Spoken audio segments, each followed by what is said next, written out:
안녕하세요. 사연에 빠지다의 DJ 민영입니다. 오늘 사연자는 자신이 쌓은 은덕 덕분에 지금까지 한 번도 누려본 적 없던 복을 말년에 누리게 생겼다는데요. 과연 어떤 사연인지 들어보시겠습니다. 오늘도 두 가지 사연 준비되어 있는데요. 끝까지 들어주실 거죠? 그럼 오늘의 사연 바로 만나볼게요. 안녕하세요. 저는 60대 주부입니다. 저는 딸만 줄줄이 내신 집에 둘째로 태어났어요. 아버지는 끝까지 아들을 낳겠다고 계속해서 자식을 낳았지만 넷째를 낳다가 어머니께서 그만 돌아가시고 말았어요. 어머니께서 원래 시집을 올 때부터 몸이 약했다고 하더라고요. 아버지는 어머니께서 돌아가신 이후 식음을 전폐하고 매일 집에 박혀 술만 드셨어요. 하루 종일 아무것도 안 하고 밥도 안 먹고 앉아서 술만 연신 마셨습니다. 그랬으니 자식들이 제대로 자랄 수가 있었겠어요. 당시에 할머니와 함께 살고 있었는데 할머니도 허리가 굽은 80세 노인이었기 때문에 저희를 돌볼 형편이 아니었습니다. 간신히 밥상이나 차려주시는 정도였죠.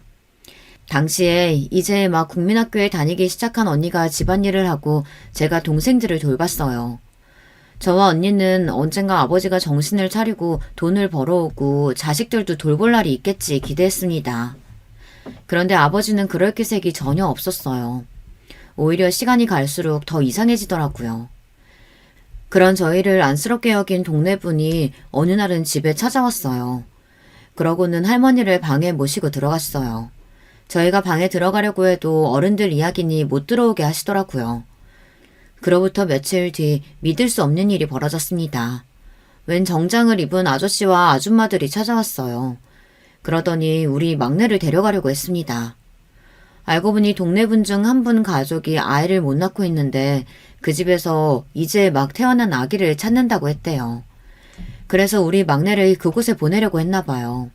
저와 언니는 난리가 나서 곧바로 방에 들어가서 술에 취해 자는 아버지를 흔들어 깨웠습니다. 아버지 빨리 일어나요. 사람들이 우리 막내 데려가려고 해요. 지 어미 잡아먹으면 뭐하러 데리고 있어? 한 살이라도 어릴 때 돈이라도 받고 파는 게 낫지. 할머니, 제정신이야? 아무리 먹고 살 게 없어도 그렇지 어떻게 자식을 팔아먹어? 할머니가 내 동생 딴 집에 주면 난 할머니 늙어서 아프면 버려버릴 거야. 제 말에 화가 난 할머니는 제 몸 여기저기를 작은 손으로 연신 때렸어요. 손에 힘도 없어서 하나도 안 아픈데 할머니는 연신 욕을 하며 때렸죠. 그때였어요. 잠에서 깬 아버지가 힘겹게 몸을 일으키고 일어났어요. 저는 곧장 아버지의 곁으로 달려가 할머니가 막내를 팔아먹으려 한다고 말려달라고 소리를 질렀습니다. 그런데 아버지는 세상 귀찮다는 얼굴을 하고 저를 밀어냈어요. 아이, 계집애가 왜 이렇게 쫑알거려? 머리통이 다 울리네. 어른들 하는 소리에 네가 뭘 한다고 참견이야? 저리 못 꺼져? 아버지는 듣기 싫다는 듯 방을 나가버렸어요. 그러더니 밖에 있는 아줌마와 아저씨에게 시끄러우니 빨리 애 데려가고 돈이나 내놓으라고 소리쳤습니다. 아버지, 제발 동생 보내지 말아요. 내가 돈도 벌고 일도 해서 막내 먹여 살릴게요. 헛소리 하고 있네. 너희들이 무슨 수로 애를 먹여 살려? 자꾸 귀찮게 하면 너희도 팔아버릴 거니까 닥치고 있어. 우락부락한 얼굴로 금방이라도 저와 언니를 내리칠 것 같은 아버지의 눈빛에 저와 언니는 순간 입을 틀어막았습니다. 한마디만 더 했다가는 정말 아버지가 저와 언니까지 팔아버릴 것 같았어요. 그날 결국 막내 동생은 다른 집으로 팔려갔습니다. 저와 언니는 바닥에 앉아 우는 거 말고는 할 수 있는 게 없었어요. 그날 저녁 아버지는 막내를 판 돈을 가지고 또 술을 사서 들어왔습니다. 그 순간 저와 언니는 똑똑히 알았어요. 이 집에 저희를 보호해줄 사람은 아무도 없다는 걸요. 그날 이후부터는 언니나 저나 전보다 더 악착같이 살았습니다. 그때까지는 우리가 어리고 아무것도 몰라서 그대로 동생을 빼앗겼지만 다시는 우리 셋이 헤어지지 않겠다고 다짐했죠. 그리고 얼른 돈을 벌어서 막내도 데리고 오겠다고 약속했습니다. 그 어린애들이 뭘 알겠어요. 하루하루 어떻게든 버티며 살았던 거죠. 언니가 공장이며 농장이며 여기저기 다 다니며 돈을 벌어오면 아버지는 그것마저 뺏으려고 혈안이었어요. 언니는 저와 동생 육성애비만 안 뺏기려고 아버지에게 맞아가면서도 절대 그 돈만은 지켰습니다. 그때 언니가 고생하는 모습을 옆에서 보면 저도 눈물이 마르질 않았어요. 저희 세 자매는 그렇게 살았어요. 하루빨리 어른이 돼서 이 지옥 같은 집을 나갈 생각만 하고 있었죠. 그런데 팔자라는 게 그렇게 쉽게 고쳐지는 게 아니었어요. 아버지는 제가 고등학교를 졸업하고 20살이 되자마자 시집을 보내겠다고 난리였습니다. 아직 언니도 시집 안 갔는데 제가 왜 시집을 가요? 저는 언니 가고 나중에 갈게요. 저는 애써 언니 핑계를 대며 결혼 생각이 없다고 이야기했습니다. 당시에 제 머릿속에는 딱 한 가지밖에 없었거든요. 하루라도 빨리 좋은 회사에 취직해서 언니를 도와 동생을 키우고 셋이 이 집을 나가는 거였어요. 그런데 아버지의 생각은 달랐습니다. 언니는 학교도 제대로 안 나와서 할 줄 아는 거라고는 돈 버는 거밖에 없으니 시집 보내지 않겠다네요. 둘째 네가 인물은 없어도 고등학교까지 나왔으니까 한 살이라도 어릴 때 돈 좀 있는 집에 시집이나 가. 괜히 집에서 밥 축내지 말고. 아버지라는 사람이 어떻게 자식들에게 저런 소리를 할 수 있을까요? 언니야, 하루도 안 쉬고 열심히 일해서 가장으로서 살고 있으니 시집 보내기는 아깝고 저나 동생은 데리고 있기 귀찮으니 돈 많은 집에 시집이나 가랍니다. 여자 팔자 그거 말고는 좋은 게 없다네요. 저는 순간 너무 화가 났습니다. 아무리 무식해도 그렇지 왜 저렇게 자식들에게 상처를 주는지 모르겠어요. 저는 순간 욱해서 태어나 처음으로 아버지에게 말을 쏘아붙였습니다. 아버지야말로 자식들한테 빌붙어서 사는 주제에 누구더러 밥을 축낸다고 해요. 아버지나 정신 차리고 나가서 돈이나 벌어와요. 뭐야? 이 인연이 말하는 꼬라지하고는? 너 이리 와. 오늘 너 죽고 나 죽자. 그날 저는 아버지에게 정말 개패듯 맞았습니다. 학교에서 돌아온 막내가 아버지를 말리는데도 아버지는 아랑곳하지 않고 저를 때렸어요. 그래도 몇 년 전까지만 해도 저희에게 이렇게 무차별적으로 손을 대지는 않았는데 할머니께서 돌아가시고 나서는 말리는 사람이 없으니 저희에게 온갖 화풀이를 해댔습니다. 저는 그날 너무 서러워서 방에 처박혀 나오지 않았어요. 밥도 안 먹고 물도 마시지를 않았습니다. 아버지라는 인간은 그 와중에도 술을 퍼마시고 잠들어 있었어요. 저는 속으로 생각했습니다.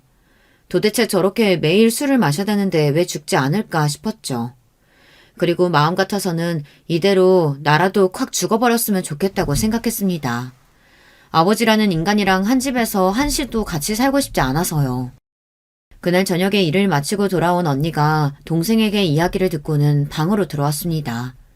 제 얼굴과 몸에 약을 발라주며 하루 이틀 일도 아닌데 왜 괜히 아버지에게 말대꾸를 했냐고 하더라고요. 속에서 천불이 나는데 어떡해. 언니, 돈 있지? 우리 그냥 지금이라도 이 집 나가서 셋이 살자. 저 인간 저렇게 술 마시는데 죽지도 않아. 아마 평생 죽지도 않고 살면서 우리 괴롭힐 거야. 그러니까 우리가 먼저 도망가자. 저는 진심이었습니다. 돈이고 뭐고 아버지라는 인간만 없으면 방 한 칸만 있어도 잘 살 수 있을 것 같았어요. 그런데 언니는 생각이 달랐나 봐요. 저를 안쓰러운 눈으로 한참 바라보더니 꼭 안아주었습니다. 아버지한테 저 인간이 뭐야. 그런 말 함부로 하는 거 아니야. 언니가 너 절대 이상한 집에 시집가게 안 할 거니까 걱정하지 마. 저는 그런 언니가 너무 답답했습니다. 언니는 화도 안 나? 아버지가 언니를 무슨 돈 벌어오는 기계로 알잖아. 그리고 나 절대 시집 안 가. 언니 두고 시집 안 갈 거라고. 저는 그대로 언니를 밀어내고 이불 속으로 들어가 버렸습니다. 그 순간 언니의 표정이 어땠을지 생각하면 지금도 가슴이 먹먹해요. 저도 그때는 너무 어려서 철이 없었어요. 생각해보면 언니도 그 집에서 도망가고 싶었을 거예요. 그렇게 버는 족족 매일 아버지에게 뺏기고 우리 학비에 용돈으로 매일 나갔으니 집을 나갈 돈 같은 거 있었을 리 없습니다. 가끔 그때의 언니를 떠올려보면 언니는 항상 같은 옷을 입고 있었어요. 저나 동생은 계절마다 새 옷을 사줬는데도 언니는 항상 공장 유니폼이랑 허름한 티셔츠만 입고 있었죠. 매일 아버지 싫다고 집 나가고 싶다고 울고불고 하는 저를 보며 언니는 얼마나 속상했을까요? 그때를 생각하면 언니에게 너무 미안해요. 그로부터 몇 년 뒤 저는 시집 가지 않겠다고 버티다가 결국은 시집을 갔습니다. 그럴 수밖에 없었어요. 아버지가 매일같이 남자 사진을 가지고 와서 선을 보라고 했지만 저는 몇 번이나 거절하고 버텼어요. 저도 언니에게 보탬이 되고 싶어 동네 우체국에 취직해서 일했거든요. 워낙 저나 언니나 다들 검소하다 보니 저까지 취직하고 나자 돈이 제법 모였어요. 저는 언니처럼 착한 애가 아니다 보니 월급을 절대 아버지에게 몽땅 뺏기지 않았습니다. 저는 언제든 언니와 동생을 데리고 나갈 준비를 하기 위해 돈을 열심히 모으고 있었습니다. 그런데 문제가 생겼어요. 사고 뭉치는 평생 사고 뭉치더군요. 그렇게 술을 퍼먹어대더니만 아버지께서 병에 걸렸어요. 뇌에 큰 종양이 생겼다는데 당장 수술을 해야 한다고 했습니다. 저는 외면하려고 했어요. 그렇게 인생을 엉망으로 살았으니 다 자업자득이다 싶었습니다. 그래서 아버지가 죽든 말든 상관하지 않으려고 했어요. 언니, 나 돈 꽤 모았어. 우리 이제 이 집 나가자. 이제 셋째도 20살이니까 우리 셋이서 벌면 금방 부자 될 거야. 저는 언니에게 하루라도 빨리 집을 나가자고 했습니다. 내가 모은 돈이면 단칸방이라도 구할 수 있다고요. 그런데 언니는 또 예쁜 얼굴로 자상하게 웃었습니다. 저는 언니가 그럴 때마다 무서워요. 꼭 제가 듣기 싫은 소리를 할 때마다 그러거든요. 둘째야, 언니 말 잘 들어. 느티나무집 아저씨 알지? 그 아저씨 조카가 시내에서 크게 슈퍼를 하는데 그 남자가 그렇게 세상 물정에도 눈이 밝고 돈 버는 수완도 있대. 주말에 너랑 그 남자랑 선보기로 했으니까 만나보고 웬만하면 시집 가. 저는 순간 언니가 무슨 소리를 하나 싶었습니다. 그래서 버럭 무슨 소리를 하는 거냐며 화부터 냈어요. 네가 좋은 집에 시집을 가야 언니가 마음 편히 아버지 모시면서 살 수 있어. 그러니까 언니 말대로 해. 언니는 세상에서 제일 바보 같은 사람이에요. 언니는 혼자 아버지 수술도 시켜주고 꼭 낳게 해주겠답니다. 그러니 저더러 시집을 가래요. 언니 미쳤어? 아버지 어차피 수술해도 또 술 먹어서 금방 죽을 거야. 그런 인간한테 돈 아깝게 왜 수술을 해줘? 너 아무리 화가 나도 그렇지 어떻게 그런 소리를 해. 수술만 하면 고칠 수 있는 병인데 왜 죽어. 언니는 어쩔 수 없는 팔자라 이렇게 살 거니까 걱정하지 말고 너는 빨리 시집가서 행복하게 살아. 저는 너무 답답해서 눈물이 왈칵 쏟아졌습니다. 그런 거지 같은 인간도 아버지라고 챙기는 언니가 너무 싫었어요. 설마 언니 우리 막내 잊었어? 빨리 돈 벌어서 우리 막내 찾아오기로 했잖아. 저는 어떻게든 언니 마음을 돌리고 싶어서 막내 이야기까지 꺼냈습니다. 그러자 언니가 하는 말이 놀라웠어요. 둘째야, 언니가 너 속상할까봐 말 안 했는데 사실 우리 막내 그 집에 가고 얼마 안 돼서 죽었어. 순간 저는 눈앞이 까마득해졌습니다. 언니 말이 막내가 그 집에 팔려갔을 때 이미 영양실조 상태가 심각했고 몇 날 며칠을 홍역에 시달리다가 죽었다네요. 할머니만 그 사실을 알고 있었는데 할머니께서 돌아가시던 날 언니에게 말했대요. 그 애는 죽었으니 괜히 데려오겠다고 고생하지 말라고요. 저는 상상도 못했습니다. 제가 그토록 그리워하던 막내가 죽었을 거라고는 꿈에도 몰랐어요. 저는 그날 혼자 방에 처박혀 얼마나 울었는지 몰라요. 그로부터 얼마 뒤 저는 바로 결혼했습니다.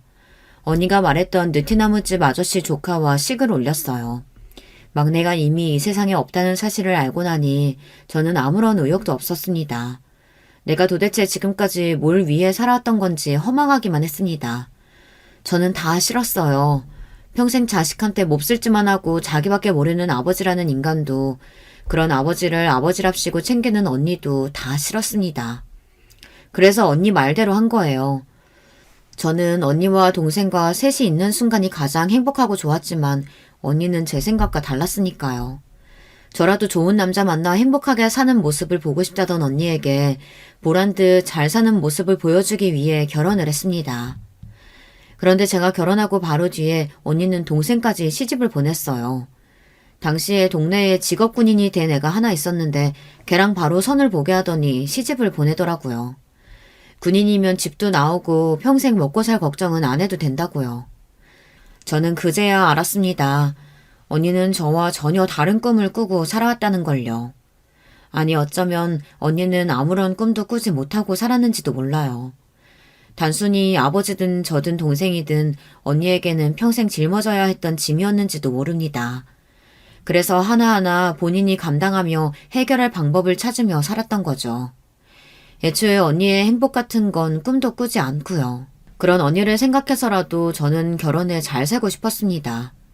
그런데 세상에는 참 제 마음처럼 되는 일이 없더군요. 결혼 생활이 생각처럼 쉽지 않았어요. 남편은 좋은 사람이긴 했지만 세상에서 돈이 제일 중요하다고 생각하는 사람이었어요. 남편을 보고 있으면 언니의 여자 버전 같다고 느낄 때도 있었습니다. 남편은 3남매 중 장남이에요. 아래로 남동생이 둘이 있었는데 둘 다 남편과는 달리 영 비실비실해서 사내 구실이나 할까 싶을 정도로 유약해 보였습니다. 그런 남동생들을 남편이 다 장가보냈어요. 남동생들은 다 분가에 내보내고 저와 남편이 시부모님을 모셨습니다. 저희 시부모님도 연세가 많아서 일찍이 몸 여기저기 성하신 곳이 없었어요. 그러다 보니 남편이 진작부터 집안의 가장이었더라고요. 남편도 어린 나이부터 가장으로 살다 보니 돈 버는 방법도 일찍 깨우치고 수완이 좋았어요. 남편이 저와 결혼했을 때 저에게 한 이야기가 있습니다. 난 절대 당신 아버지처럼 처자식 굶기고 힘들게는 안 하니까 다른 거 걱정하지 말고 나만 믿고 살아. 그 시절에 몇 번 만나지 않고 결혼했으니 남편이라고 뭐가 좋았겠어요. 그냥 하루하루 정부치고 사는 거였죠. 그래도 한 가지 마음은 편했어요.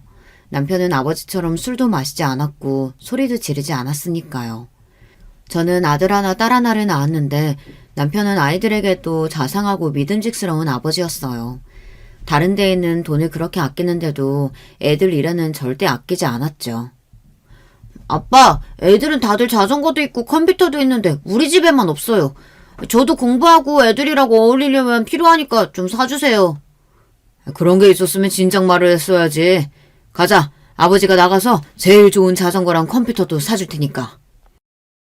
남편은 자식들 말이라면 아주 꿈뻑 죽어요. 영화에 나오는 가슴 절절한 사랑을 하고 결혼을 한 건 아니었지만 그런 모습을 보고 있으면 이게 행복인가 싶기도 했던 시기가 있었습니다. 그런데 사람이 어디 좋은 점만 있나요? 남편에게도 나쁜 점이 있었습니다. 구두쇠도 이런 구두쇠가 없었어요. 자식들에게는 후한 양반이 저에게는 어지간히 야박했죠. 제가 쓰는 거, 입는 거는 항상 확인하면서 사치를 부리나 안 부리나 감시를 했습니다. 제가 한 번은 백화점에서 재킷 하나를 사 입었어요. 애들 학교 행사에 입고 갈 옷이 없어서 세일하는 옷 하나 사 입은 겁니다. 그런데 그날 저녁 남편이 아주 난리를 쳤어요.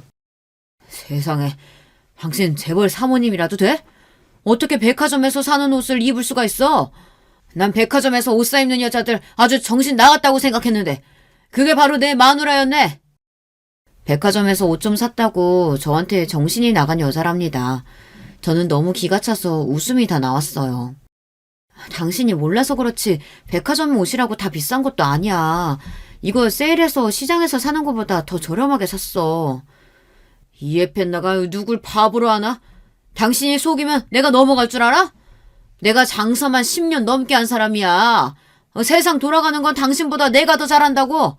헛소리 하지 말고 당장 가서 옷 환불해와. 남편은 한번 고집을 피우면 다른 사람들 말은 아예 듣지도 않았습니다. 몇 날 며칠을 사람을 괴롭히는 통에 저는 결국 옷을 환불했어요. 저는 화가 나서 환불한 영수증을 남편 얼굴에 던졌습니다. 봐라 인간아. 내가 내 마음대로 3만 원도 안 되는 옷도 못 사 입니? 28,000원이라고 적힌 영수증을 얼굴에 던졌는데도 남편은 거들떠도 안 보더니 한 30만 원 줬나 보구만 하고 짓거리더군요.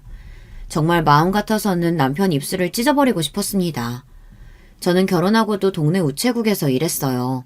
당시에 시부모님을 모시고 살았는데 시부모님이 아이들을 다 키워주셨거든요. 그것도 남편이 시부모님께 부탁한 겁니다. 그 좋은 직장을 애 좀 낳았다고 왜 그만둬? 무조건 다녀야지. 애들은 어머니께 봐달라고 하면 되니까 당신은 무조건 다녀. 남편은 행여나 제가 애 낳고 집에 들어앉을까봐 임신했을 때부터 귀에 딱지가 않게 이야기했어요. 애들은 시부모님께 맡기면 되니 그만둘 생각 말라고요. 그래서 저는 애 낳기 전까지 일했습니다. 그 시대에 육아휴직이니 뭐니 이런 게 다 어디 있겠어요. 다들 애 낳으면 바로 일을 그만두는 분위기였죠. 하지만 저는 달랐습니다. 애 낳고 3일 만에 직장에 나갔어요. 지금이야 큰일 아니라고 생각할지도 모르겠지만 당시 분위기는 그렇지 않았습니다. 제가 애 낳고 3일 만에 우체국에 나가니 같이 일하는 직원들이 수군거렸어요.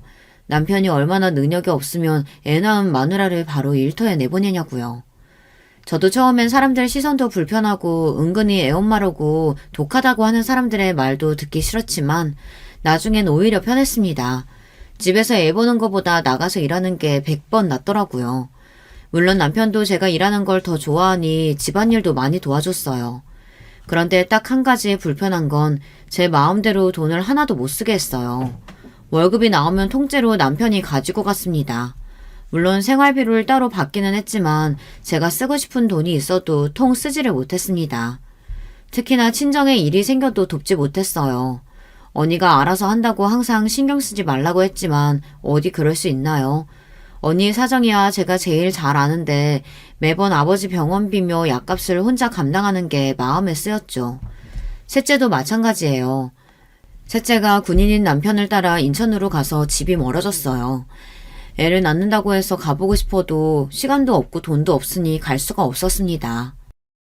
셋째가 애 낳은 지 벌써 100일이 다 돼가는데 언니가 돼서 한 번도 가보지를 못했네. 큰언니가 주말에 간다고 하니까 나도 같이 좀 다녀올게. 인천이면 버스비가 얼마나 간다 그래. 더구나 시부모님 모시고 사는 여자가 주말에 밥은 안 차리고 어디 친정을 가. 나중에 명절에나 가. 그렇게 말한 게 도대체 몇 년째야. 언니 얼굴 본 것도 작년 설에 보고 1년도 넘게 못 봤다고. 남편이 아무리 쪼잔하게 굴어도 저는 짜증 한 번 낸 적 없었어요. 하지만 언니와 동생 얼굴도 못 보고 살게 하니 그건 못 참겠더라고요. 당신 말로는 동생 보러 간다고 해놓고 처형 만나서 돈 주려고 하는 거 내가 모를 줄 알아? 이래서 친정이 가난하면 사위들이 고달픈 거라니까. 막내 동서도 얼마나 힘들면 인천까지 발령받아서 갔겠어. 남편이 저에게 유독 돈 가지고 치사하게 구는 이유가 있었어요. 저희 친정이 가난하니 제가 돈만 생기면 친정에 가져다 주려고 한다고 생각했죠. 남편은 그게 무서워서 저를 꼼짝도 못하게 했어요. 막내 제부가 당신 같은 사람인 줄 알아? 막내 제부는 언니 혼자 아버지 모시느라 고생한다고 언니한테 매달 10만 원씩 보낸다더라. 10만 원? 미쳤네, 미쳤어. 당신 아버지 언제 죽을지도 모르는데 거기다가 돈을 왜 보내? 제 남편이 그런 사람이에요. 돈이라면 아주 벌벌 떨어서 사람 도리일도 할 줄 모르는 사람이었죠. 결혼 초부터 그러니 제 동생이나 언니도 알아요. 명절에 자주 만나지도 않았지만 가끔 언니 집에 가면 들어갈 때 과일 하나를 못 사가게 했어요. 저는 그런 남편이 너무 창피하고 싫어서 일부러 남편은 안 데리고 저 혼자 가버릇했다니까요. 그래야 언니한테 용돈이라도 좀 주고 올 수 있으니까요. 생각해보니 남편이 야박하게 구는 건 저뿐만이 아니네요. 자식들 말고 다른 사람한테 쓰는 돈은 다 아까워했어요. 남편이 저희 언니와 다른 점이 하나 있어요. 언니는 평생 가족들을 위해 희생하면서도 생색 한 번 낸 적이 없었지만 남편은 다릅니다. 남편은 동생들한테도 야박했어요. 본인은 고등학교도 졸업 못하고 동생들 돌보느라 고생했다는 걸 항상 억울해했죠. 남동생들 다 장가 보내고 남편이 처음으로 한 소리가 속 시원하다는 거였어요. 남편은 시아버지가 하시던 인쇄 가게를 물려받아 크게 키워냈습니다. 동네에서 제일 큰 인쇄소였어요. 시동생들도 회사에서 함께 일했습니다. 남편은 시동생들 결혼할 때 둘 다 전셋집을 해줬어요.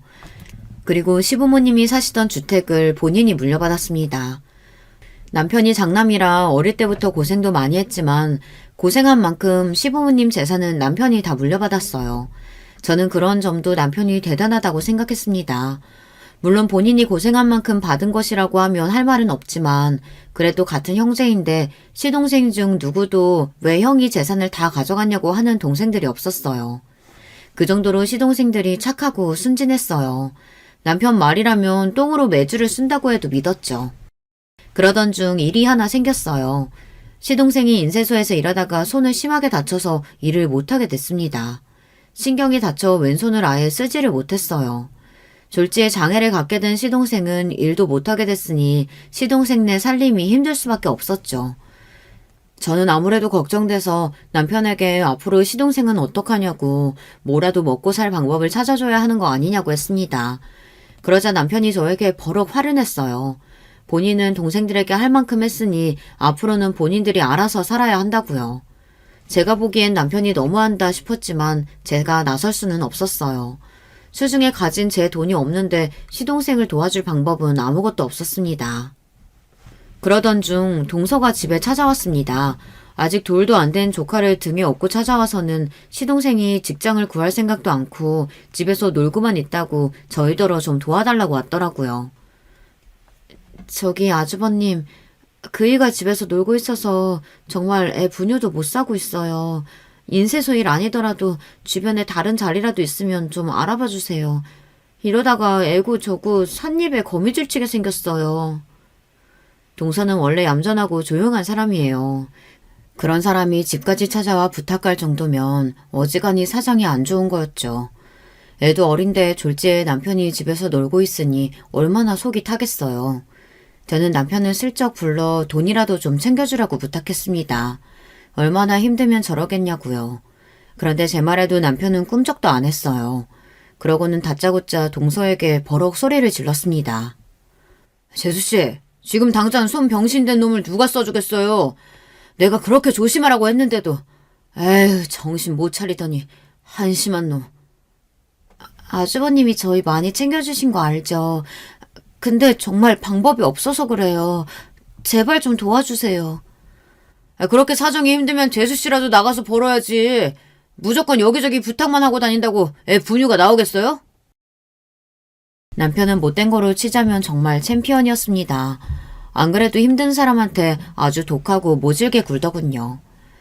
남편은 조카를 업고 온 동서를 그냥 그대로 보냈어요. 저는 아무래도 마음이 쓰여 동서를 따라 나갔습니다. 그리고 동서를 은행에 데리고 가서 제가 가지고 있던 돈을 싹 찾아서 줬어요. 이거 너무 얼마 안 되는데 우선 당분간 아기 기저귀 값이라도 해.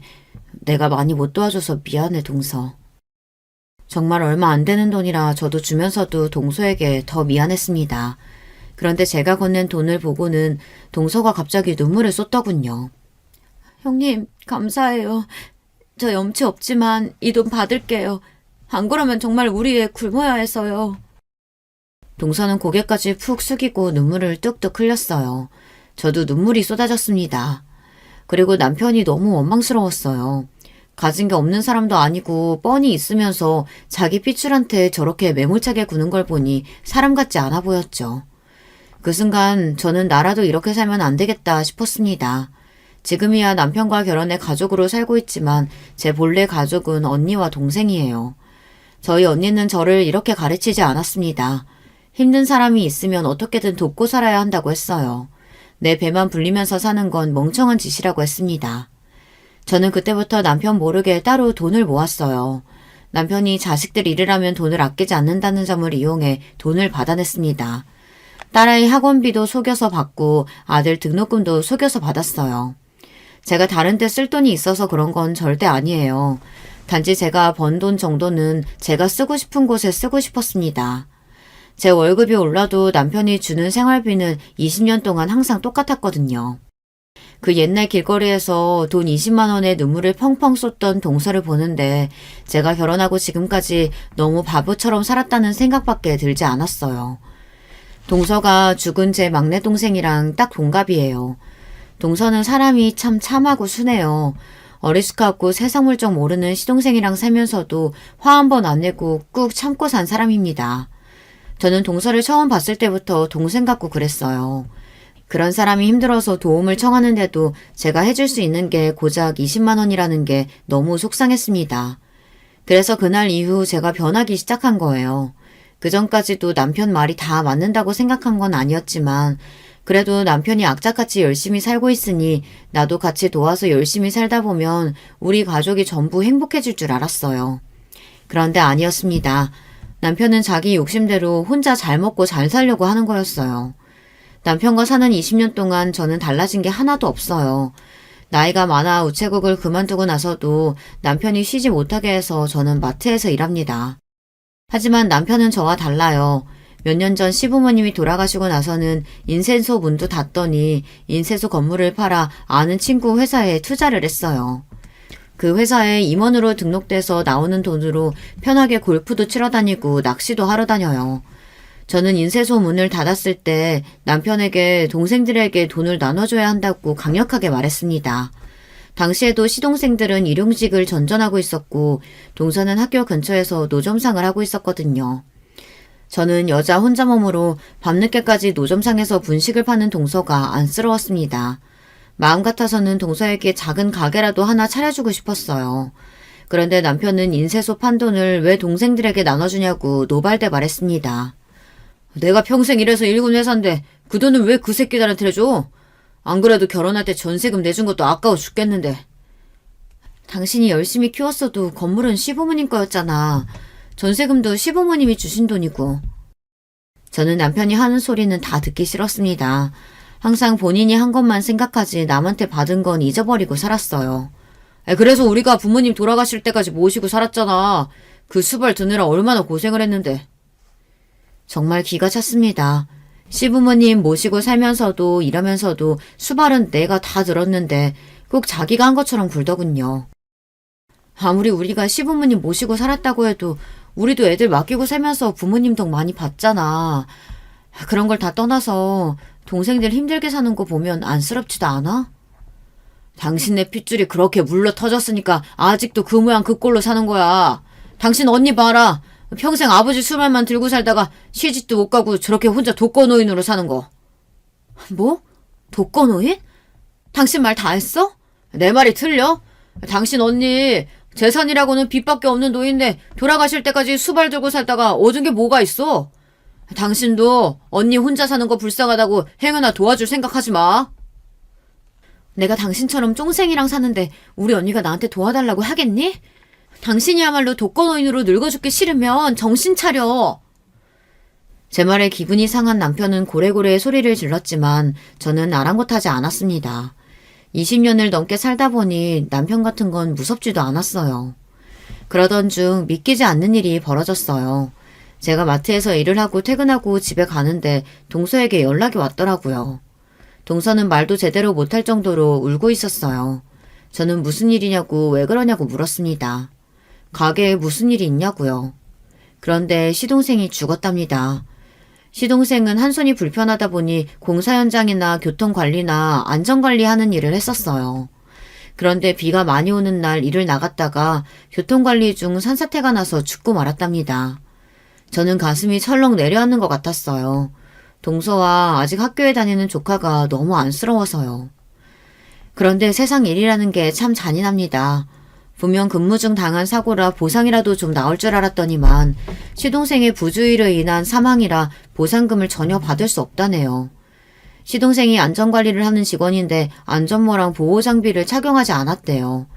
더군다나 비가 많이 오는 날이라 분명 본사에서는 철수하라고 했는데도 현장에서 어겼나 보더라고요. 시동생은 결국 보상도 받지 못하고 장례를 치렀습니다. 거기다가 장례식장은 조용하고 문상객도 별로 없었어요. 그런 와중 남편은 또 초를 치는 소리만 해댔습니다. 평생 거지같이 살더니만 죽을 때도 지질이 궁상으로 간다고요. 저는 남편 하는 소리가 듣기 싫어 그만하라고 다그쳤어요. 그런데 문제는 거기서 끝이 아니었습니다. 동서가 장례 비용이 부족했나 봐요. 결제가 다 안 돼서 장례 마지막 날 직원들이 찾아왔습니다. 그걸 보고도 남편은 팔짱을 끼고 모르는 척 하고 있었어요. 저는 남편의 옆구리를 쿡쿡 찔렀습니다. 그리고 우리가 결제하자고 남편에게 말했어요. 그러자 남편이 놀란 토끼눈이 되어서는 저에게 말도 안 되는 소리를 한다고 했습니다. 우리가 저걸 왜 내? 조의금 들어온 걸로 알아서 하겠지. 뻔히 동선의 사정 알면서 치사하게 그래야겠어? 남은 비용 얼마 되지도 않는데 그냥 좀 내. 제 말에도 남편은 모르는 척 시치미를 떼고 있더군요. 동서가 카드를 꺼내 계산하는데도 모르는 척 하고 있었어요. 저는 남편한테 그나마 있던 정마저 떨어지는 것 같았습니다. 저희 아버지 돌아가셨을 때도 그랬어요. 언니가 여기저기 뛰어다니며 다 알아서 하는 걸 보면서도 일절 얼마 나왔냐 한번 묻지도 않았어요. 물론 제가 남편 모르게 따로 챙겨둔 돈으로 알아서 언니에게 장례 비용을 주기는 했지만 남편에게 선호한 건 어쩔 수 없었습니다. 워낙 그런 인간이라는 거야 진작 알고 있었지만 부모님이 돌아가신 장례식장에서까지 그럴 줄은 몰랐어요. 더군다나 돈도 안 내놓을 거면 입이나 좀 닥치고 있을 것이지 입만 열었다 하면 개소리를 했습니다. 아버지가 돌아가셨을 때도 언니 앞에서 굳이 안 해도 될 말을 떠들어댔습니다. 그러고 보면 장인어른은 참 복도 많으세요. 평생 아들 없다고 투덜거리시면서 딸은 필요 없다고 하시더니만 평생 처형 덕분에 먹고 사셨잖아. 그래도 지금이라도 돌아가셨으니 얼마나 다행이에요. 처형은 이제 속이 다 시원하겠어요. 저희 자매들에게는 아무리 사람 같지 않은 사람이었어도 아버지였어요. 아버지가 돌아가셨다는데 사이라는 인간이 잘 됐답니다. 당신은 제발 입 좀 다물고 있어. 나이가 들수록 왜 그렇게 푼수를 떨어? 그만하라고 다그치는데도 남편은 오히려 자기가 뭐 틀린 소리 했냐고 큰 소리를 쳤습니다.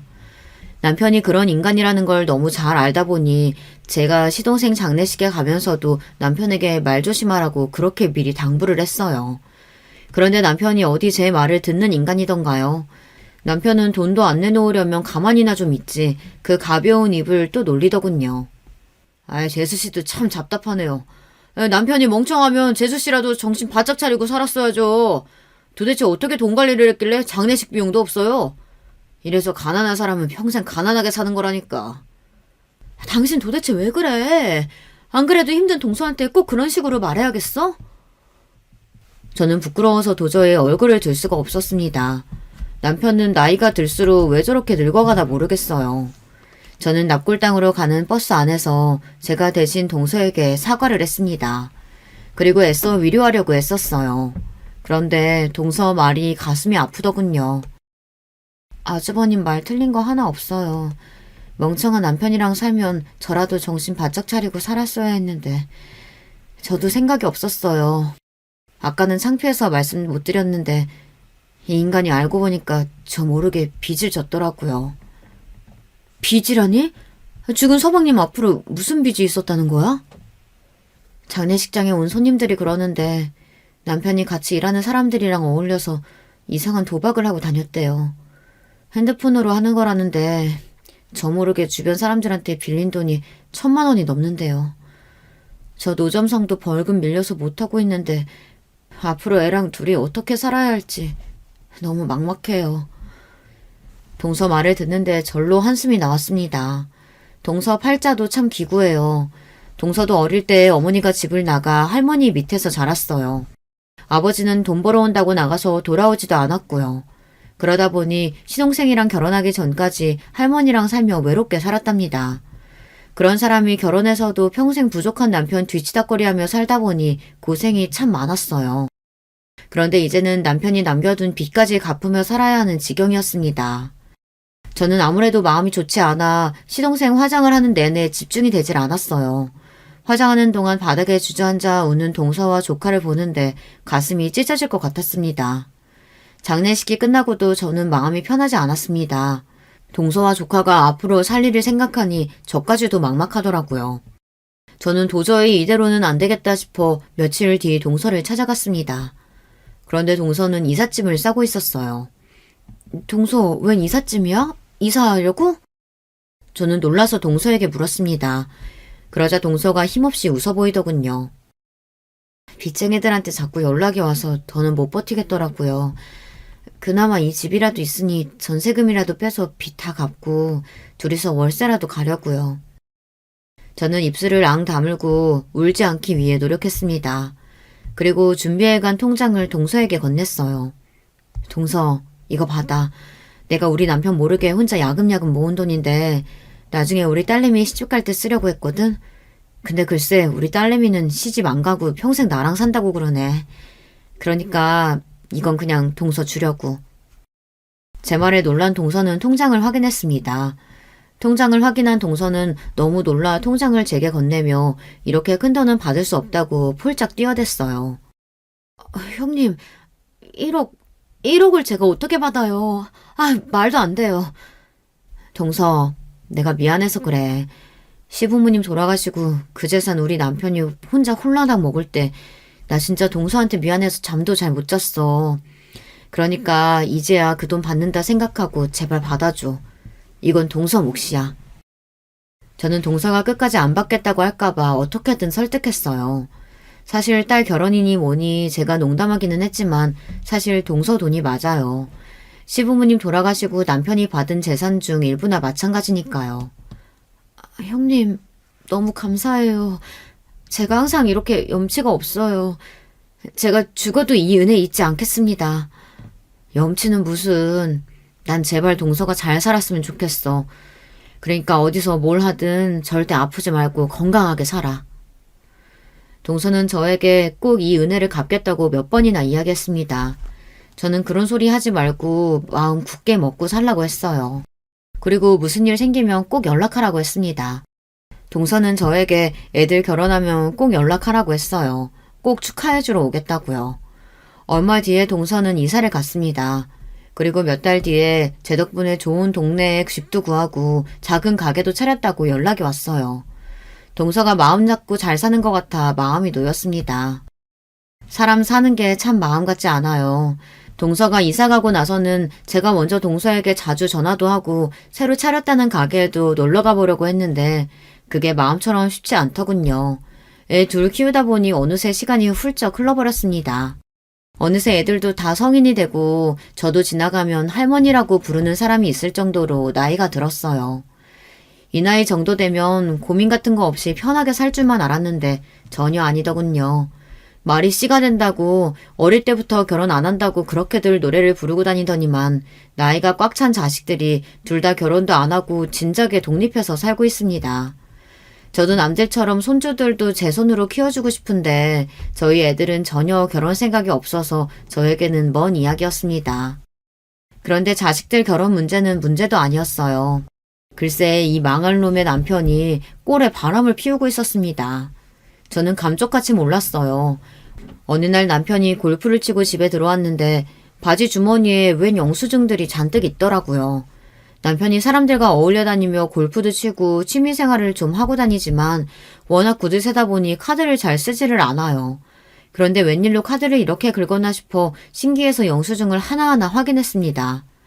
그런데 카드 내역이 뭔가 좀 이상하더군요. 카드 내역에 찍힌 내용이 평소 남편과는 거리가 먼 것들이었어요. 화장품에 선글라스도 모자라 웬 이탈리안 레스토랑까지 갔더라고요. 저는 촉이 왔습니다. 이 인간이 여자가 생겼구나 싶었죠. 저는 순간 기가 막혀 헛웃음이 튀어나왔어요. 다른 사람도 아니고 남편처럼 돈 쓰는 걸 아까워하는 인간이 도대체 어떻게 바람 같은 걸 피웠나 해서요. 저는 남편에게 쫓아가 영수증을 보여주면서 뭘 하고 다니는 거냐고 따져 물었습니다. 당신, 영수증 이거 다 뭐야? 당신 여자 있어? 이에페네가 무슨 소리라는 거야? 골프 치고 다니다 보면 여사친들한테 사줄 수도 있는 거지. 왜 꼬치꼬치 묻고 난리야? 뭐? 여사친? 당신 벌써 노망 났어? 노망은 무슨? 당신같이 촌스러운 여편애나 모르는 거지. 요즘은 나가면 다들 남사친 여사친 만들어서 다녀. 남편은 사람들과 어울려 놀러 다니더니만 좀 이상해졌어요. 본인이 바람을 피우는 게 아니라 여사친들에게 사준 거랍니다. 사실 저도 벌써 남편과 산 지 30년이 다 되어 가요. 애들도 다 성인이니 만약 남편에게 정말 여자가 있는 거라면 저는 미련 없이 바로 헤어질 생각이었어요. 그런데 바람이 아니라 여자들과 그냥 어울려 논 거랍니다. 그걸 저에게 당당하게 말했어요. 평생 나한테는 설렁탕 한 그릇 사는 것도 아까워했으면서 다른 년한테는 화장품도 사주고 선글라스도 사주고 레스토랑까지 데리고 갔답니다. 정말이지 어이가 없었어요. 그러던 어느 날이었습니다. 남편은 정신이 나가기라도 한 건지 말도 안 되는 소리를 하더군요. 남편은 조론을 하자네요. 아무리 무식해도 요즘 조론이 유행인 거 알지? 애들도 다 컸고 우리도 늙었는데 굳이 둘이 같이 살 필요가 뭐가 있어. 혼자 살 전세금 정도는 내가 줄 테니까 이번 달 안으로 나가. 순간 저는 어안이 봉봉했습니다. 이게 도대체 무슨 일인가 했어요. 저는 남편이 하는 소리가 도대체 무슨 소리인가 싶어 혼자 핸드폰에 조론이라는 말도 찾아봤어요. 조론이 글쎄 결혼을 졸업하는 거라네요. 저는 기가 막혀서 말문이 턱하고 막혔습니다. 남편은 말만 거창하게 했지 결국은 제가 귀찮다고 이 집에서 나가라는 소리였습니다. 저는 그날 밤 서러워서 혼자 눈물을 삼키고 있었어요. 답답해도 이런 소리를 누구한테 하겠어요. 자식한테 아버지 욕을 할 수도 없고 혼자 사는 언니한테 할 수도 없었죠. 그런데 그때였어요. 제 핸드폰이 울렸습니다. 전화를 걸어온 건 다름 아닌 동서였어요. 저는 전화를 받기도 전에 울컥해서 눈물이 앞을 가렸습니다. 이렇게 마음이 힘들고 기댈 곳이 없을 때 동서에게 전화가 왔다는 사실만으로도 위로가 되는 것 같았습니다. 저는 애써 목소리를 다듬고 10년 만에 온 동서 전화를 받았어요. 형님 잘 지내시죠? 혹시 지금 어디세요? 제가 지금 바로 형님 있는 곳으로 차 보낼 테니까 그 차 타고 바로 오세요. 저는 동서의 말에 당황해서 무슨 일인가 싶었어요. 그런데 30분 후 정말 동서 말대로 집 앞에 웬 고급 세단이 도착했습니다. 그리고 웬 기사가 운전석에서 내려 뒷좌석 문을 열어주더군요. 저는 어색한 표정으로 차에 올라탔습니다. 그리고 차가 출발해 어딘가로 가는 내내 불안한 마음을 감출 수가 없었어요. 저는 마치 꿈을 꾸고 있는 것만 같았습니다. 차는 처음 보는 아파트 앞에 멈췄어요. 그러더니 운전석에 있던 기사가 번호키를 하나 주며 몇 동 몇 호로 가라고 알려줬습니다. 저는 기사 말대로 아파트 안으로 들어갔어요. 그런데 잠시 후 믿을 수 없는 일이 벌어졌습니다. 텅 빈 아파트 안에는 동서와 훌쩍 큰 조카가 저를 바라보고 서 있었어요. 그러더니 한다는 소리가 믿어지지 않았습니다. 형님, 이 집 어떠세요? 제가 형님께 드리는 첫 번째 선물이에요. 동서 말이 이 아파트를 제게 선물로 주고 싶어 불렀답니다. 저는 도대체 무슨 소리냐고 묻고 또 물었어요. 그런데 그때부터 동서가 저를 앉혀놓고 지난 10년 동안 있었던 일에 대해 이야기를 하는데 무슨 드라마라도 보는 것처럼 믿기지 않았습니다. 동서는 제가 준 1억으로 작은 분식집을 시작했다가 장사가 잘 돼서 금방 돈을 벌어 조금 더 큰 식당을 차렸답니다. 메뉴는 소고기 국밥 하나였는데 그 국밥이 맛집으로 소문이 나서 장사를 시작한 지 5년 만에 가게가 있던 10억짜리 건물을 사게 됐답니다. 그리고 1년 뒤 그 건물이 재개발이 돼서 순식간에 돈방석에 앉게 됐대요. 동서는 10년 만에 50억짜리 건물주가 됐답니다. 그리고 더 대박인 건 조카도 공부를 열심히 해서 변호사가 됐더라고요. 이게 다 형님이 준 1억 덕분이에요. 그 1억이 어느새 50억이 돼서 내 딸도 대학도 보내주고 변호사도 만들었어요. 동서는 이 은혜를 갚는 날만을 기다리고 있다 저에게 꼭 선물하고 싶었던 아파트가 마침 나와서 저에게 연락을 한 거랍니다. 저는 순간 참지 못하고 또 울고 말았어요. 동서가 이렇게 성공한 것만 봐도 너무 행복한데 저를 잊지 않고 있었다는 것도 고마웠어요. 저와 동서는 그날 밤새도록 수다를 떨었습니다. 저는 지난 10년 동안 제가 남편에게 받았던 서름을 다 털어냈습니다. 제 이야기를 가만히 듣던 동서가 제 손을 꼭 잡았습니다. 형님 곁에 제가 있는데 뭐가 걱정이에요. 아주버님이랑 조론 같은 거 하지 말고 그냥 이혼하세요. 이혼하고 이 집에 들어와서 저랑 행복하게 살아요. 동서는 진심이었습니다. 사실 제게 아파트를 주려고 한 건 제 아이들이 결혼할 나이니 집이 필요할 것 같아 집으로 준비한 건데 때마침 이 아파트가 필요한 건 저인 것 같으니 이참에 이혼하고 남편에게 벗어나 행복하게 살랍니다. 동서 말이 맞아요. 저도 남편이 너무 지긋지긋합니다. 이혼도 아니고 조론을 하자고 한 것도 너무 기가 막혀요. 사실 이 일로 제가 혼자 머리를 싸매고 고민하고 있으니 동서가 사연을 보내라고 하더군요. 아마 다들 이혼하라고 할 거라고요. 사실 저도 마음 같아서는 동서 말대로 이혼하고 바로 이 아파트에 들어와 살고 싶습니다. 동서 말대로 같이 여행도 다니고 행복하게 살고 싶어요.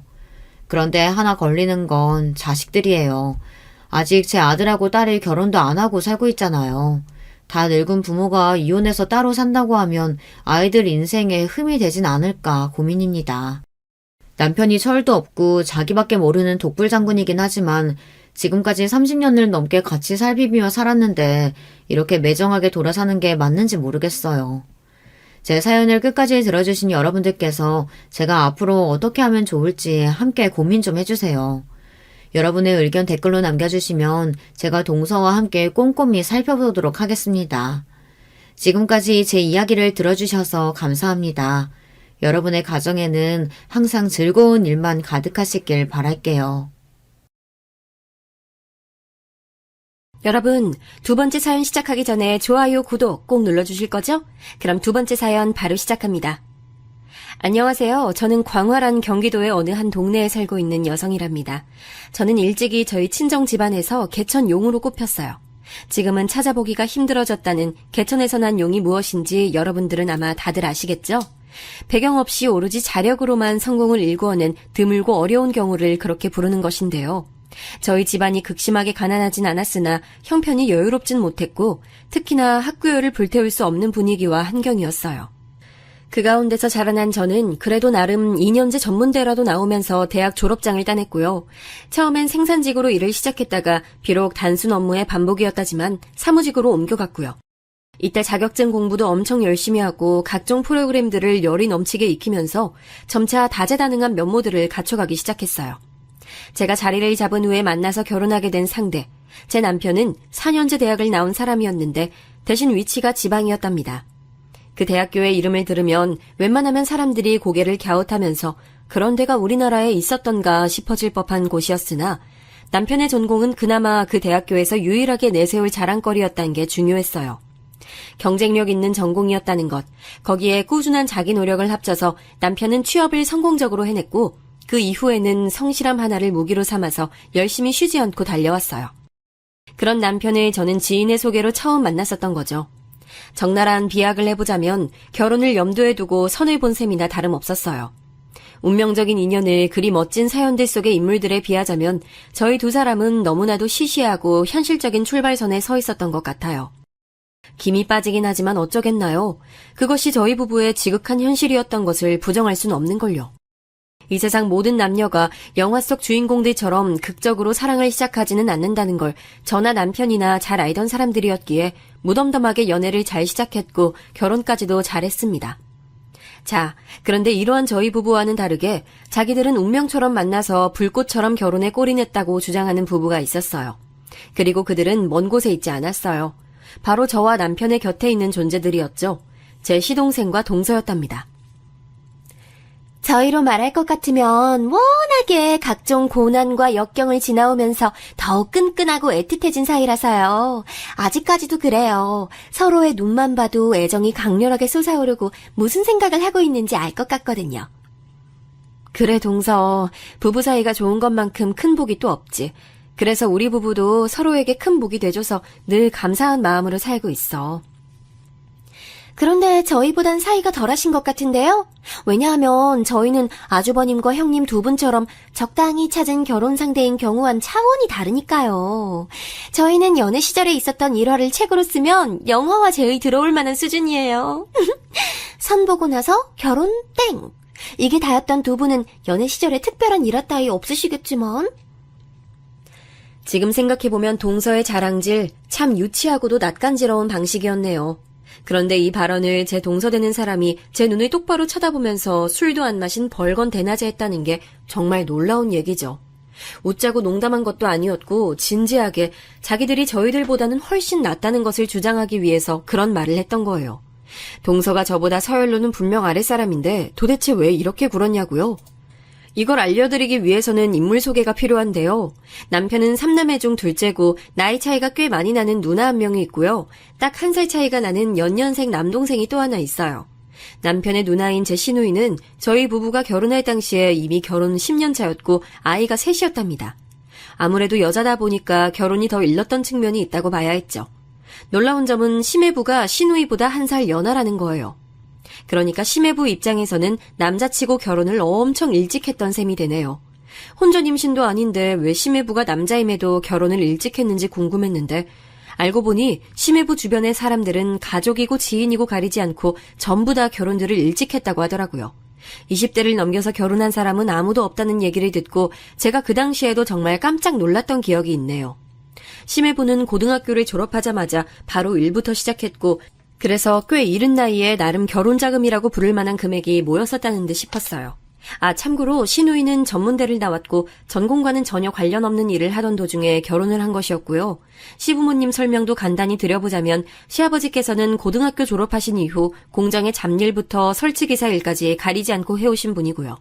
시어머니께서는 중학교까지 공부를 마치신 이후로 돈을 벌기 위해 사회생활에 몸을 담으셨고 시아버지와는 우연히 인연이 닿아서 교제를 하신 끝에 결혼까지 가셨다고 하더군요.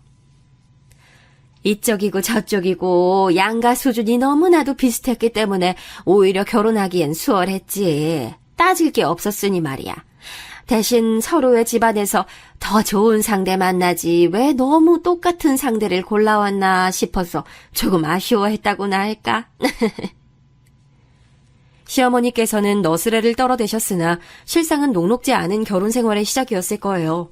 두 분은 단칸방에서 출발하셨거든요. 부지런히 쉬지 않고 일을 하며 자식들 키우는 동안에도 절대 돈을 허투루 쓰지 않으시며 집을 넓혀가셨죠. 어쨌든 저를 포함한 시댁 인물들 중에서 소위 학력 자랑이라는 것을 할 만한 인물은 아무도 없었어요. 고학력자나 다른 배경을 내세우며 뻐길 만한 사람이 아무도 없었고 적나라한 표현을 해보자면 저희는 다 그나물의 그 밥이었던 거예요. 하지만 여기서 드디어 동서의 소개가 나옵니다. 동서는 시댁에 입성했을 때부터 거의 칭송을 받는 존재였어요. 시부모님은 물론이고 시댁의 온갖 친척 어르신들이 동서만 보면 고맙고 예뻐서 어쩔 줄을 몰라 하셨네요. 사실 동서가 결혼한 제 시동생은 일찍이 결혼했다가 이혼을 한 전적이 있어요. 제 남편과 고작 1살 차이라고는 해도 집안의 막내는 막내, 게다가 아들이니 시부모님께서 얼마나 어렸을 때부터 시동생을 귀여워하셨는지 안 봐도 비디오였죠. 남편은 알랑방귀 못 끼고 사람이 좀 외골수라서 정직해 보이긴 해도 재미가 없는 편인데 시동생은 사랑받으며 자란 막내 아니라고 할까봐 유머 감각도 있고 훨씬 더 성격이 활기찬 편이에요. 그런 시동생이 여자 잘못 만나서 고작 25에 유부남이 됐다가 딱 1년 만에 이혼을 했으니 시댁이 이 시기에 난리도 아니었다고 하네요. 시동생은 그 여자 때문에 다니던 대학도 중퇴를 했다고 하네요. 그래서 최종 학력이 살짝 억울하게 고졸이에요. 그러길래 내가 혼인신고 섣불리 하지 말라고 그렇게 귀에 인이 박히도록 잔소리를 했는데도 말을 더럽게 안 쳐먹더니 지 부모 속 다 문드러지게 만들어서 정말 너무나도 힘들었는데 아유. 그러나 그런 때가 다 지나가고 이 금덩이 같은 며느리를 데리고 왔으니 이 얼마나 큰 복이니. 뭐 저처럼 지덕체를 다 갖춘 신부감이 또 없는 건 사실이기는 하죠. 어머님도 이제 옛날 일은 다 잊으세요. 떠올려봤자 기분만 나빠지는 거 아니겠어요? 그래 맞다. 내가 우리 잘난 작은 애를 두고 괜히 굳이 옛날 일만 들출 필요가 없지. 네가 참 보면 볼수록 우리 집안의 귀한 인물이로구나. 과거를 회상하며 인상을 쓰시던 시어머니의 표정도 금세 환하게 만들 수 있는 존재. 그게 바로 동서였죠. 이혼이라는 전적을 달고 있는 막내 아들과 기꺼이 결혼을 해줬다는 것만으로도 동서는 우선 시부모님으로부터 가산점 크게 먹고 들어가는 거였고요. 게다가 집안까지 꽤 좋은 편이었어요. 동서의 외삼촌으로 되시는 분은 중학교 교사였고 육촌 오빠는 초등학교 교사였으며 사촌 언니는 3층 건물을 통으로 사용하는 대형 피아노 학원의 원장이라고 했어요. 일가 친척들이 다 공부를 일정 수준으로 한다고 들었고 동서 본인도 서울 소재 4년제 대학 출신이었답니다. 시동생과 동서는 양가에 굳이 교제 사실을 알리지 않은 채로 5년 가까이 연애를 했어요. 사귄다고 그러면 결혼 질문이 날아들을까봐 그게 부담스러워서 숨겼다고 하네요. 아무튼 저는 집안에 동서처럼 배울 만큼 배운 멋진 여성이 있다는 것이 너무 좋았고 반가운 기분이었어요. 그래서 제가 먼저 동서에게 친해지고 싶다는 의사를 밝히며 다가갔었죠. 나는 동서 같은 인물이 내 동서라는 게 너무 좋아. 내가 굉장히 향상심이 강한 사람이거든?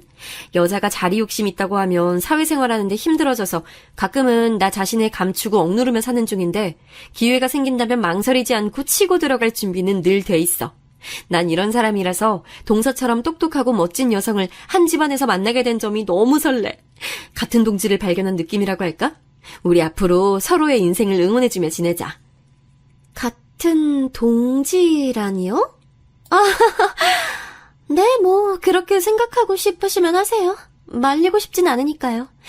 하지만 형님과 저 사이에는 엄연한 계급의 차이라는 게 있다는 점을 확실히 인지하고 또 앞으로는 명심해 주셨으면 좋겠네요. 그럼 전 이만 자료 취합할 게 있어서 좀 바쁘네요. 그런데 제가 첫 판에 대차게 거절당한 거예요. 살면서 그렇게 얼굴이 화끈거려 본 적은 그때가 거의 처음이었던 것 같네요. 동서가 콧대 높아 보인다고 생각은 했지만 설마 자기 손윗사람인 저에게 대놓고 모욕을 줄 거라고는 상상도 못했기에 너무 놀란 저는 그대로 얼어붙었습니다. 동서는 그런 저를 비웃듯이 흥 하는 소리를 내며 휙 돌아섰고요. 하지만 시부모님께서 워낙 동서를 어화둥둥 예뻐하시기에 저 기분 상한 일 가지고 고자질을 할 엄두가 안 나서 그냥 찍소리도 안 했어요. 육아에 찌들어 성격 예민했던 당시의 시누이마저 동서를 보며 여자도 필수로 4년제 대학 나오고 저렇게 연구하는 직업 가져야 마땅하다는 혼잣말을 흘리듯이 해댔던걸요. 이런 판국이었으니 저는 꿰다 나온 보릿자루 역할이나 충실하게 했어요. 일찍 결혼하고 아이들 낳아서 시댁의 일상에 강력히 침투하고 있었던 시누이와 시매부는 확실히 자기들만의 지분을 보유하고 있었고요. 시동생은 워낙 예전부터 집안의 관심과 애정을 독차지해온 인물이었고 동서는 그런 시동생을 재혼으로 구세해준 구세주의자 은근히 학벌 컴플렉스가 있었던 시댁 사람들이 동경할 수밖에 없는 배경을 지닌 고학력자였으니 부부 세 쌍 중에서 저랑 남편이 가장 뒤떨어졌어요. 어쩔 수 없이 그렇게 됐고 또 그게 눈에 보이더라고요. 저도 사람인지라 시누이는 친딸이니까 그렇다 쳐도 제가 손윗사람인데 동서만 더 높게 쳐주시는 시부모님의 태도에 좀 속상하긴 했어요. 간단하게 저녁을 먹는 자리에서의 예시가 이러했네요. 이런 고기는 와인을 곁들여서 먹어야 진가가 드러나는 법인데요, 어머님. 혹시 부엌 창고에 아직 와인 남아있지 않던가요? 그렇지. 그거 아직 남아있는 것 같은데 가져다가 고기랑 같이 먹을까? 아유, 역시 우리 작은 애가 이런 센스도 끝내주는구나. 얘 큰애야, 너 부엌 창고 가서 와인이나 찾아와 봐라. 잔도 네가 챙겨오고. 네? 어머님, 제가요? 와인의 진가를 잘 아는 사람이 움직이는 게 나을 것 같은데요. 그렇지, 동서. 동서가 친 장구에 시어머니께서 맞장구를 쳐주시는 걸 제가 지켜보고 있다가 난데없이 지목당한 것이었는데 이게 진짜 자존심 상하더라고요. 그래서 당연히 동서 보고 움직이라고 했죠. 그랬더니 돌아온 동서의 대응이 상상 초월이었답니다. 지금 뭐 하세요, 형님? 어머님이 형님 보고 말씀하셨는데 그렇게 따르셔야죠. 당장 젓가락 내려놓으시고 엉덩이 의자에서 떼세요. 자, 부엌으로 출발. 넉넉하게 3분 드릴게요. 뻔뻔한 미소를 지으며 그렇게 말을 하길래 제가 시어머니 쪽을 자동으로 쳐다봤죠. 그런데 시어머니께서는 별 반응 없이 식사를 하고 계셨고 결국 제가 밥 먹다 말고 한숨과 함께 일어난 거예요. 애써 부엌 창고로 가서 와인을 찾아오면 그걸로 끝나지 않고 동서의 박학다식한 와인 설명을 일단 듣고 나서 제가 그걸 시어머니께 직접 따라드려야 했어요. 동서가 얼른 안 따라드리고 뭐하냐고 채근을 해서요. 저기요, 형님. 도로 앉으시기 전에 제 잔도 얼른 채워주셔야죠. 이왕 따라주시는 김에 다 해주셔야 하는 거 아니에요? 제가 회사에서 별별 차별을 다 받아봤고 오만 산전수전 다 겪어본 사람이었기 때문에 간신히 표정 관리가 가능했네요. 동서에게 와인을 따라주면서 제 속이 얼마나 복잡했는지 몰라요. 시어머니께서 동서 앞에서 저를 대우 안 해주시는 것은 제가 대우받는 것을 동서가 원하지 않고 있기 때문이었답니다. 솔직히 동서가 고고하게 굴면서 여왕이라도 된 것처럼 행동하는데 시어머니라고 그 점이 어떻게 고깝게만 보이셨겠나요? 하지만 동서는 좋은 대학을 나왔을 뿐더러 이때 대학원에서 석사 과정을 밟고 있었기 때문에 시어머니께서는 학벌이 대단하니 사람도 대단하게 보인다는 말씀과 함께 참으셨을 뿐이죠. 사실 그렇게 생각하시는 줄로 심증만 있었는데 시어머니께서 시누이와 단둘이 소주 한 잔 걸치시면서 대화하는 내용을 제가 의도치 않게 엿들었다가 알게 됐답니다. 그렇다면 시어머니는 그런 이유라 치고 동서는 왜 저를 안 이뻐했던 걸까요? 그 이유는 동서의 말 속에서 찾을 수 있었어요. 자기 친구랑 큰 소리로 통화하는 소리가 제게도 다 들렸었거든요. 정말 짜증나 죽겠어. 집안도 변변치 않고 죄다 못 배워먹은 무식한 종자들만 가득하던데 꼴랑 2년제 전문대 나온 것 가지고도 유세를 떠는 게 코미디야. 새로 들어간 회사 일이 어떻고 저쩌고 유식한 척 떠들 때마다 머리 한 대 쥐어박아주고 싶다니까. 지금 내 앞에서 자기가 일적으로 잘 나간다고 자랑하는 거야 뭐야? 그래봤자 엘리트 집안에서 자란 나와는 상대도 안 되는 천한 집구석 출신 주제에 왜 그렇게 자기 분수를 모르고 설치지? 저를 겨냥한 말이었는데 제가 경력을 바탕으로 이직에 성공한 회사에서 인정받으며 일을 시작했다는 게 동서는 그렇게 불만이었나 봐요. 지적 지식이 넘치는 자기는 석사학위 따느라 눈밑이 시커멓게 될 정도로 고생하고 있는데 무식한 제가 월급 따박따박 받는 직업이라고 뻗대면서 일 얘기 늘어놓는 게 꼴보기 싫어서 미치겠다고도 하더군요. 와, 그거 듣고 진짜 제가 어이없어서 혼났네요.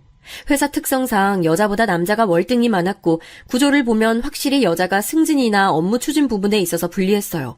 그런데 저는 탄탄한 집안 배경이나 인맥 같은 백 하나 없이 여자에다가 그것도 2년제 전문대 나온 입장에서 매일매일이 전쟁이었습니다. 그만큼 치열한 하루를 반복하는 중이었어요. 제 이런 사정은 알지도 못한 채로, 아니 알고 싶지도 않아 하면서 무작정 동서는 저를 까내리고 있었던 거예요. 일자랑이라니, 그건 신우이가 매번 제 회사 생활 얘기를 궁금해해서 어느 정도만 말해줬을 뿐인 게 다였어요.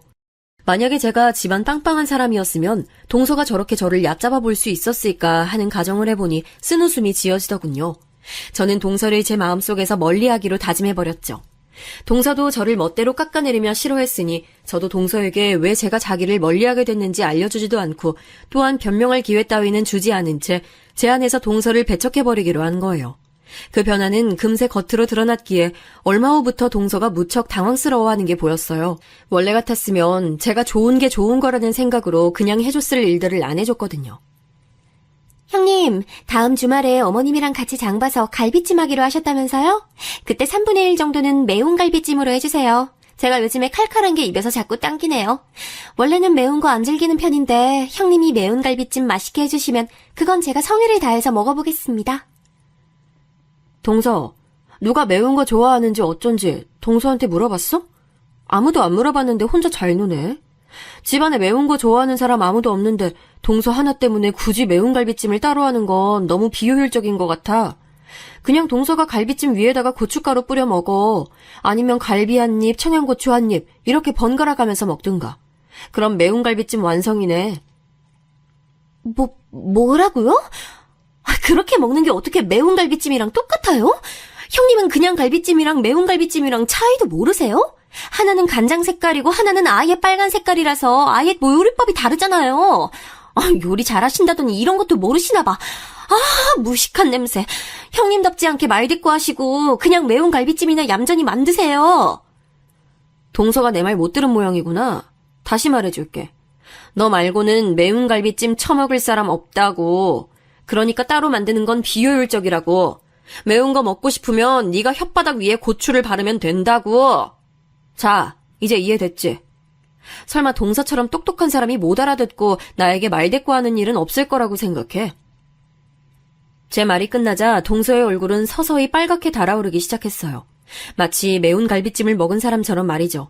제가 어떻게 자기한테 감히 이럴 수 있는지 이해가 안 된다는 표정이었어요.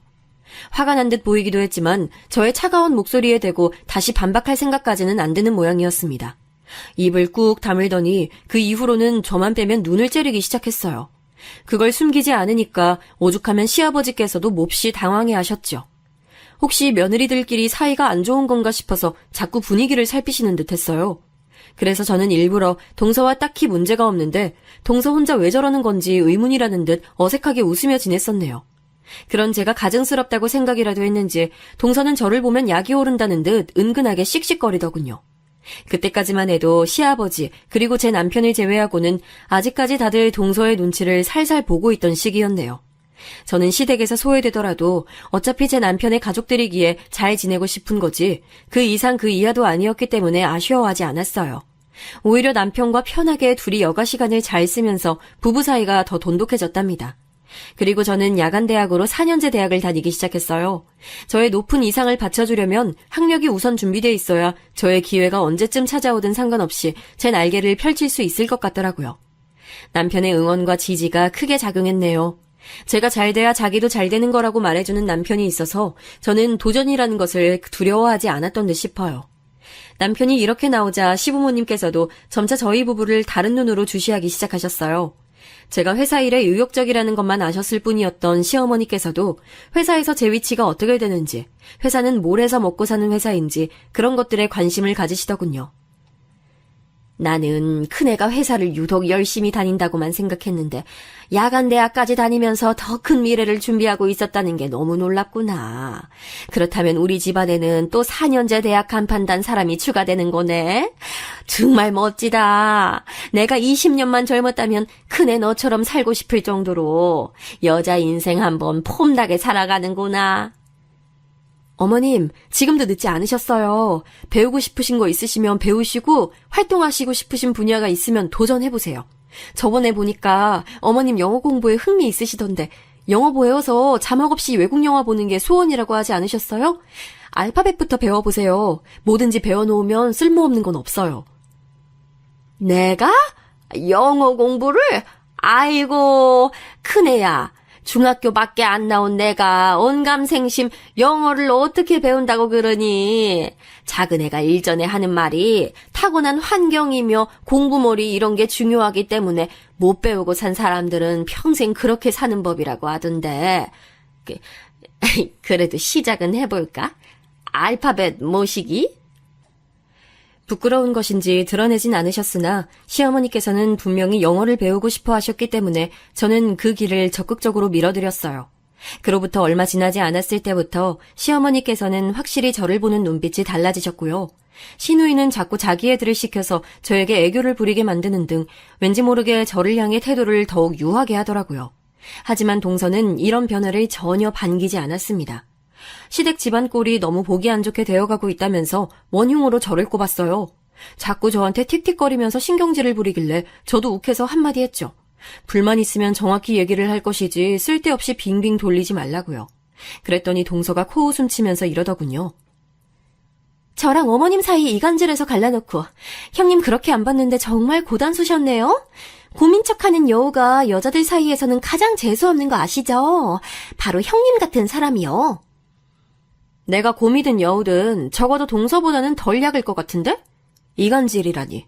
본인이 했던 짓이면 다른 사람도 그럴 거라고 생각하나 봐.